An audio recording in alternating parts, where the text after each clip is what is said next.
मेरे प्यारे बच्चों, आज हम काव्य की शोभा को बढ़ाने वाले रस का अध्ययन करेंगे। रस वो हैं जो काव्य की शोभा को बढ़ाते हैं और बहुत ही सुंदर काव्य को बना देते हैं। रस के बिना काव्य वैसे ही अधूरा है जैसे एक स्त्री आभूषण के बिना अधूरी होती है। चलिए, आज हम रस का अध्ययन विस्तार पूर्वक करेंगे। रस का अर्थ होता है कि निचोड़। काव्य में जो आनंद आता है वही काव्य का रस है। रस काव्य की आत्मा भी है।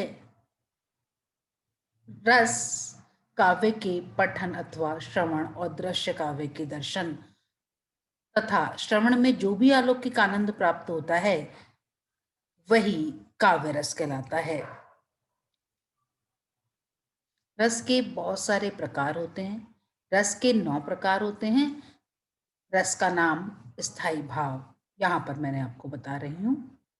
श्रृंगार रस का स्थायी भाव रति है। इसी प्रकार वीर रस का स्थायी भाव उत्साह, रौद्र रस का क्रोध, अद्भुत रस का विस्मय, शांत का निर्वेद, हास्य रस का हास, भयानक का भय और करुण रस का स्थायी भाव शोक है। इसके अतिरिक्त 2 अन्य रसों की चर्चा भी की गई है।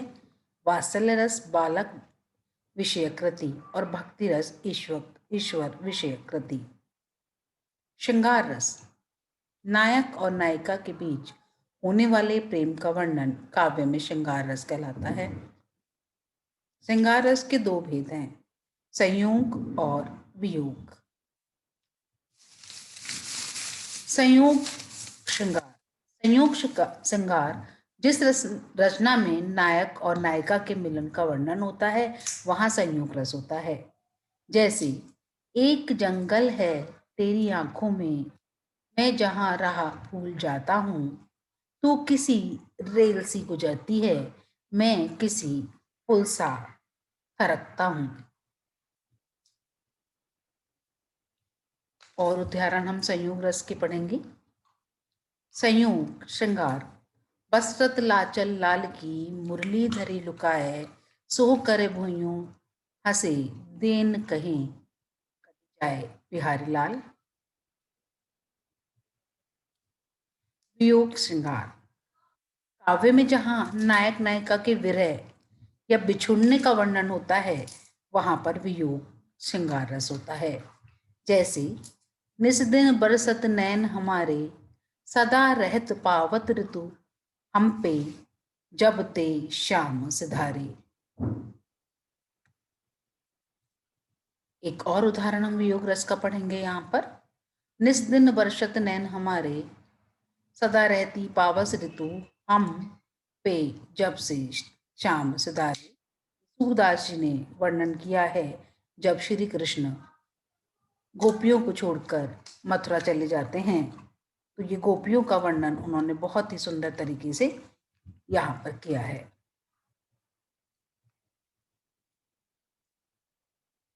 ये श्रृंगार रस जो हमने चित्र के द्वारा आपके सामने प्रस्तुत किया। जहाँ विलक्षण स्थितियों द्वारा हंसी का पोषण होता है वहां हास्य रस होता है। हास्य रस का स्थायी भाव हंसी है या हास है। जैसे हाथी जैसी देह है, गेंडे जैसी खाल, तरबू जैसी खोपड़ी, खरबू जैसे गाल। तो यहाँ पर इसको सुनने से ही हमारे मन में खुशी का अनुभव हो रहा है, तो इसलिए यहाँ पर ये श्रृंगार रस का उदाहरण है। एक और उदाहरण श्रृंगार रस का। तरबूजेले मंच पर बैठे प्रेम प्रताप, साज मिले 15 मिनट, घटा भर आलाप। घंटा भर आलाप, राग में मारा गोता, धीरे धीरे खिसक चुप चुके थे सारे श्रोता। ये भी बहुत अच्छा उदाहरण हास्य रस का यहाँ पर है। कि हास्य रस का मतलब जहाँ पर हमारे मन में खुशी व्यक्त होती है वहां पर हास्य रस होता है। करुण रस। प्रिय व्यक्ति या वस्तु की हानि का तो जब विभाव, अनुभाव आदि भावों से पुष्ट होकर व्यक्त होता है तो उसे करुण रस कहते हैं।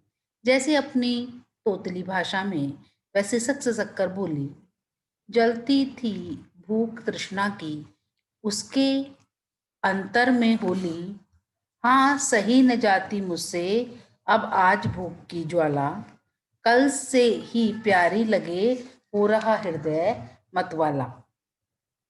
कितना करुण भाव इस उदाहरण से हमारे मन में आता है। और अन्य उदाहरण करुण रस का, शोक विकल सब रोवहि रानी, रूपो सीलू बलु तेज बखानी, करही विलाप अनेक प्रकारा, परहि भूमि तल बारही बारा। ये तुलसीदास जी द्वारा व्यक्त है। रौद्र रस, जिसके सुनने से ही गुस्से का अनुभव होता है, क्रोध का अनुभव होता है, वहां पर रौद्र रस होता है। रौद्र रस का स्थायी भाव क्रोध है। अपना शत्रु, दुष्ट व्यक्ति, समाजद्रोही, खलनायक, इसमें आलंबन विभाव होते हैं और उनके कार्य चेष्टाएं उद्दीपन। क्रोध रस का उदाहरण, श्री कृष्ण ने सुन वचन अर्जुन क्रोध से जलने लगे, सब शोक अपना भूल भूल कर करतल युगल मलने लगे, संसार देखे अब हमारे शत्रु रण में मृत पड़े, करते हुए ये घोषणा वे हो गए उठकर खड़े। कितना अच्छा उदाहरण यहाँ पर प्रस्तुत किया गया है रुद्रस का। और एक अन्य उदाहरण, श्री कृष्ण ने सुन वचन अर्जुन क्षोभ में जलने लगे, सबशील अपना भूल कर करतल युगल मलने लगे, संसार देखे अब हमारे शत्रु रण में पड़े, करते ये घोषणा व्यट कर खड़े हो गए। ये मैथिली शरण गुप्त के द्वारा रचित है। वीर रस, जो रस असहाय या दीन दुखी का कष्ट दूर करने के लिए मन में होने वाले उत्साह और साहस से उत्पन्न होता है, वह वीर रस कहलाता है।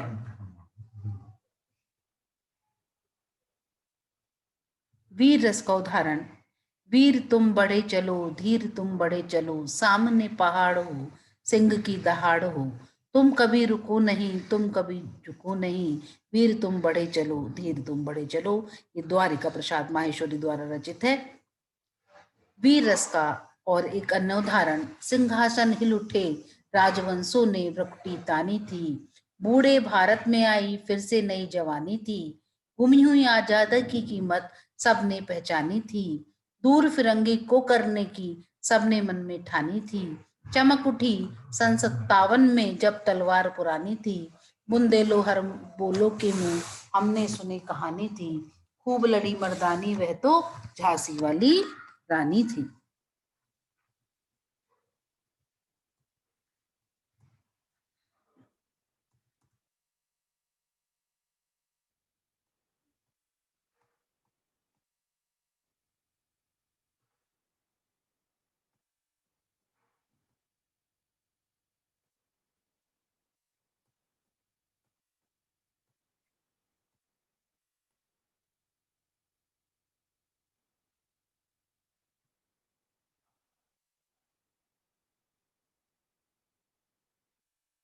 की रानी कितनी बहादुर थी, इस उदाहरण से प्रकट होता है।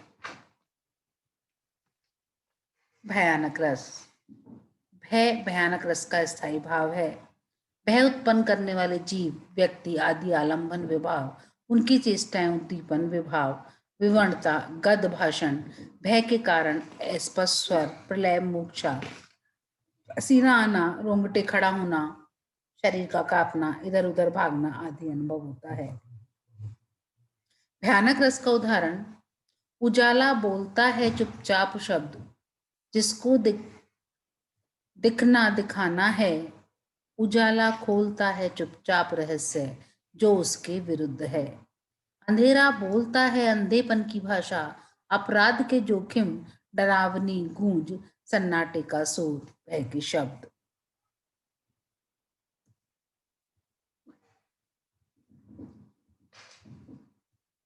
अंधेरा बोलता है जीवन के मृत्यु होने की शून्य भाषा, कालिक के रहस्य अंधेरे की आंखों में, मृत्यु के शब्द होते हैं अंधेरे के होठों में, चीख अंधेरे की सांसों में है, मृत्यु की डरावनी परछाई। ये भी भयानक रस का उदाहरण है। एक और उदाहरण भयानक रस का, उधर गरजती सिंधु लहरियां, कुटिल काल के जालों सी, चल आ रही फेन उगलती, मन फैलाए व्यालों सी। ये भी बहुत सुंदर उदाहरण जयशंकर प्रसाद जी द्वारा रचित है। विभत्स रस, जिसको देख के घृणा का अनुभव होता है, वो विभत्स रस होता है। घृणा उत्पन्न करने वाले अमांगलिक, अश्लील और गंदे दृश्य और ऐसी वस्तुओं के चित्रण में विभत्स रस उत्पन्न होता है। विभत्स रस स्थायी भाव जो गुस्सा और घृणा है। विभत्स रस का उदाहरण, सिर पर बैठो काग आंख, दऊ खात निखारत, चीखत जी बही शार, अतहि आनंद उर धारत, गीद जांगी जो खोदी खोदी के मांस उपारत, शाम अग्नु काटी काटी ये खाद विरारत। उदाहरण, सिर पर बैठो काग आंक दो खाद निखारत, खिस्ती जिब ही शार अतहि आनंद और धारत, गीद जांग को खुदी के मांस उपारस, स्वान आंगुन काटी काटी के खाद विरातत। ये भारतेंदु द्वारा रचित है। अद्भुत रस, जिसको सुनते ही बहुत ही अच्छा ऐसा लगता है कि भगवान स्वयं प्रकट हो गए हों, और बहुत ही सुंदर दृश्य हमको लगे, वहां पर अद्भुत रस होता है। चकित कर देने वाले दृश्यों और प्रसंगों के चित्रण में अद्भुत रस का परिपाक होता है। इसका स्थायी भाव विस्मय और आश्चर्य है। ऐसे दृश्य जिसमें हमें विस्मय और आश्चर्य का अनुभव हो। अद्भुत रस का उदाहरण, एक अचंबा देखा रे भाई, ठाढ़ा सिंह चरवाए गाय, पहले पूत पीछे भई माई, चेला के गुरु लागे पाए, बैल ही डारे गुनी धरी आई, कुत्ता को ले गए बिलाए। एक और उदाहरण, अखिल भुवन चर अचर सब, हरि मुख में लगी मातु, चकित भय गदगद वचन, विकसित गद पुलकातु। शांत रस, जिसको सुनकर मन में बहुत ही शांति का अनुभव होता है। मन में संयम, शांति, वैराग्य को जगाने वाले प्रसंगों के चित्रण में शांत रस होता है। शांत रस का स्थायी भाव शांति और वैराग्य है। शांत रस का उदाहरण, मेरा मन अनंत कहाँ सुख पावे, जैसे उड़ी जहाज को पंछी मुनि जहाज पे आवे, सूरदास प्रभु काम धेनु तजी, छेरी कौन तुहावे। एक और अन्य उदाहरण, मन ते तन कागद का पुतला, लागे बूंद बिनसई जाए छिन में, गर्भ करे क्या इतना। ये कबीर दास जी द्वारा रचित है। वात्सल्य रस, जिसमें माँ के प्रेम का अनुभव हो, जहाँ बाल रति का भाव रस अवयवों से परिपुष्ट होकर रस रूप में व्यक्त होता है, वहां वात्सल्य रस होता है। वात्सल्य रस का स्थायी भाव रति है। वात्सल्य रस का उदाहरण, बाल दशा मुख निखरी यशोदा, पुनि पुनि बुलावती, अचरा तरले ढाकही सूर्य के, प्रभु को दूध पिबावती। एक और अन्य उदाहरण, किलकत काहे गुटरुवन आवत, मनी में कनक नंद के आंगन, विप्र पकड़े धावत। ये सूरदास जी द्वारा रचित कृष्ण का वर्णन है जब वो घुटनों चलते थे। भक्ति रस, जिसे देखकर ईश प्रेम में भक्ति का भाव उत्पन्न होता है। जहाँ ईश्वर प्रेम का भाव और रसों के अवयवों से परिपुष्ट होकर रस रूप में परिणत होता है, वहां पर भक्ति रस होता है। भक्ति रस का स्थायी भाव भगवत रति है। भक्ति रस का उदाहरण हमारे हरि हारिल की लकड़ी क्रम वचन नंद नंदन और यह दृढ़ करी पकड़ी जागत सोवत स्वे दिवस निशी कहाँ कहाँ जकरी।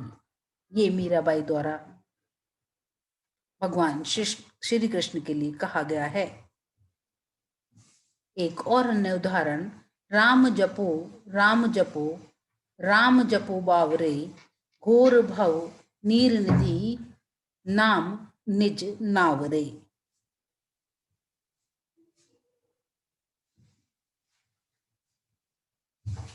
ये रस की हमने इस वीडियो में सभी रस को आपके सामने प्रस्तुत किया है।